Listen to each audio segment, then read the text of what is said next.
She's a face so familiar, she almost needs no introduction. Ita Buttrose, a media icon who went from copy girl to chair of the national broadcaster. Ita has always said what's on her mind, and at 83, she's as candid as ever. In her new book, she talks about everything from ageing and sex, her rollercoaster time at the ABC, to her new life in a wheelchair.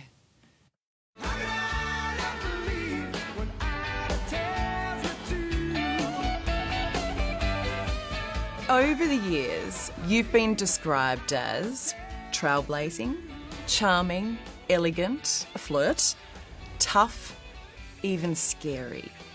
Which one do you like the most? Oh, scary.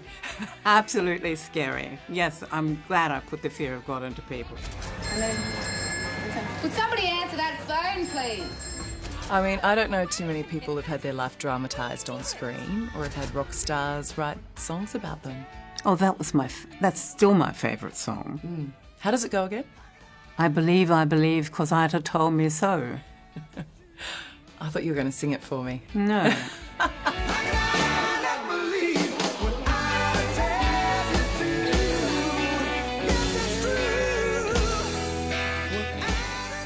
Ita, let's talk about sex. Right, your place or mine? Well, I love that there is nothing off limits with this book. You talk about all the stuff that we don't talk about as we get older. Why not? Because we put brakes on ourselves. We do that all our life, and we need to take the brakes off. How do you feel about getting older? Did you expect to be here at 83 in a wheelchair? No, I didn't expect to be in a wheelchair at all. This was not part of my plan. But life is full of detours, and I'm not always happy with my lot, I must be honest. I do sometimes go, why me? You know, because it's so frustrating. But it is what it is. And so I have to live life this way. So you had some back pain a few years back and had surgery, and from that you've got isolated gait disorder. What is that and what does it mean for you? I can't walk. I can't walk very long distances without support. And it's a lot easier to travel by wheelchair. Has it taken a bit to get used to? Yes, it does. Because you feel embarrassed. Well, I did feel embarrassed at first, having to use a wheelchair. What was behind that? Oh, my pride. You know, I used to have quite a shapely leg, and I used to wear lovely shoes. And I've been an independent woman ever since I was 15. And now I'm not independent. I'm dependent on other people to help me live my life. And it's a very difficult adjustment. Do you feel old? No, I don't. There was an interview I listened to from 1994, and you were asked then, do you feel old? You were 52. What's old? I know I'm not yet. How do you know? Someone who's 15 could probably think you're quite old. I mean, I feel like you've been treated differently, slightly differently your whole life, in the fact that, you know, you were a female boss and you proved that women could be good bosses. You had the career and you had kids. You did it that way when no one else was. Well, why should I sacrifice being a woman for a career? And when you're older, it's not the boardroom coup or the work success that you want. It's your children, it's your family. They always say that no one on their deathbed says, I wish I worked more. No, that's right. Although, I don't know, you could be the exception to that rule if I'm perfectly No, I'm not stupid. I'm not a workaholic. I know how to stop. I know how to have a good time. What does a good time look like? Well, now it's completely different, but making whoopee.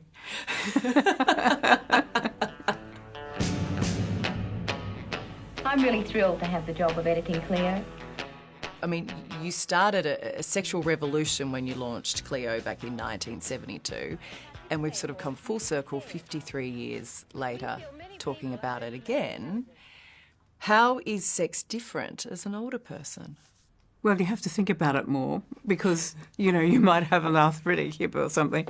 You mightn't be quite as versatile in the bed as you once were. But that doesn't mean you can't still enjoy sex. You've just got to be inventive.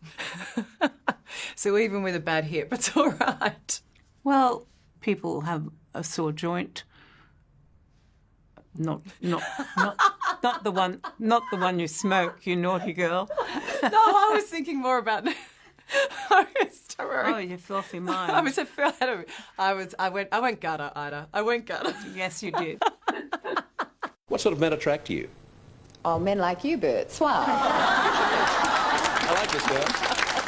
Do you date? Do I date?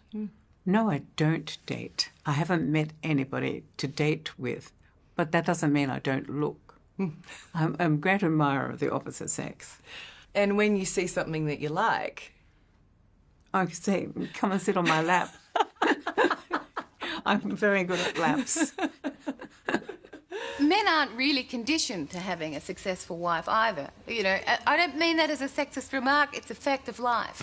I look back to the 70s and the 80s and some of the things you had to put up with in interviews. Is that part of where your toughness comes from? You accept the time you live in. That's the way it was. So you deal with it and then you go off and make changes. Do you use your feminine charms when dealing with men? Of course. There's an interview with Michael Parkinson in 1979, and it is scandalous. Really? I mean, you'd wear a low-cut dress. Oh, no. Oh. I don't sell myself. He was always flirting with me. And you flirted right back. Of course. Michael was a very sexy man. Have you ever cried to make a man? Not in business. Not in At least I had an opportunity to say, no, I don't. I don't do that. And because you're leading the way for other women. We didn't have to cry to make a point. We just had to deliver the goods. You left school when you were 15 to become a copy girl at the Australian Women's Weekly, but you almost got your start at the ABC. I did. I mean, what a sliding doors moment that was. Yes, I was going off for an audition on the Islanauts, which was their radio program, and I got the nod that there was a job going at the Weekly as a copy girl, and I got the job, you see. So I did often wonder what would have happened if I'd started my career at the ABC. Australians trust Ida. I trust Ida. And that's why I've asked her to take on this role. I mean, all those years later, to be handpicked by the then Prime Minister Scott Morrison, chair the national broadcaster. It's an enormous responsibility, but you copped criticism from the start. You were seen as his lackey. But I wasn't. They stopped saying that about me once I made a few decisions. But I think I turned out to be unexpected. In what way? The decisions I made, and I wasn't a puppet of the government. I have always been my own woman. And I think everyone learned that about me again when I was appointed chair. It was an uneasy time, wasn't it? You had the AFP raids where it sort of felt like the independence of journalism was under threat. Well, it's a challenging time to be the chair of the ABC. I mean, it's a 24/7 job, and we were under constant attack when I first started by the government, who barely had a good word to say about us. Was there a point where you thought, why did I take this on? Never. Never. No, come on. Every job like this has got challenges. I knew why I took it on. I wanted to run that. I wanted to be in charge. Dismissed by the ABC after sharing this Human Rights Watch post about Israel using starvation as a weapon. Antoinette Latouffe's unlawful termination. Did you ever question how that was handled? Well, now when I left, we were going to settle. So what happened between then and when the case eventually came to trial, God only knows. But do you understand that you made the wrong decision in getting rid of her? I didn't get rid of her. That's a management issue. I didn't get rid of her at all. You were across it. Well, eventually you'll cross it because somebody tells you about it. And the judge said also that he didn't think that I had anything to do with the final decision to put her off. And that's correct. The judge ruling that the ABC breached the Fair Work Act, firing her for her political opinion without giving her a chance to defend the allegation. So overall, how do you think it was handled? Badly. Antoinette was hired for 5 days holiday relief, and it's ended up costing the ABC $2.2 million. And that's appalling. Why didn't you seek a second term as chair? I am 83, and I think you've just got to be sensible. I mean, 83, I'm fine. But in 5 years' time, I'll be 5 years older. And, you know, I think you have to know when to let go. Looking to the future, is there anything you're scared about? No, the future is the future. And we're all heading there. Will you ever officially retire? No, I don't think I will ever officially retire. Why should I? Retirement's not a word in my vocabulary. Hell yeah. Life is for living, and you just keep living it.